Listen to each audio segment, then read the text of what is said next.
Իդեպ դեկտեմբերի 21-ին Սանկտ Պետերբուրգում ԵԱՏՄ կազմով նիստի շրջանակներում Նիկոլ Փաշինյանը դարձյալ երախտագիտություն է հայտնել Ալիևին։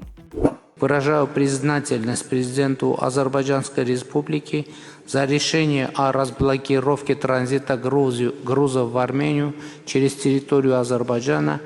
Նիստի շրջանակներում քննարկվել են տարատեսակ հարցեր, անդամ երկրների տնտեսական աճից մինչև Ինդոնեզիայի հետ ազատ առևտրի մասին համաձայնագրի ստորագրում, սակայն այս ամենի մեջ Փաշինյանը որոշել է ոչ թե շնորհակալություն հայտնել ԵԱՏՄ երկրներին, օրինակ նրա համար, որ միության շնորհիվ Հայաստանը տնտեսական աճ է արձանագրել, այլ Ալիևին։ Այն նույն Ալիևին, իդեպ, որի ձեռամբ ունեցանք 5000-ից ավելի զոհ, կորցրեցինք Արցախն ու Հայաստանից տարածքներ, որը բազմիցս հրապարակային ծաղրել է Նիկոլ Փաշինյանին և դեռ շարունակում է պահանջներ ներկայացնել, Երևանը համարելով Իրևան, Սևանն էլ Գյոյչա։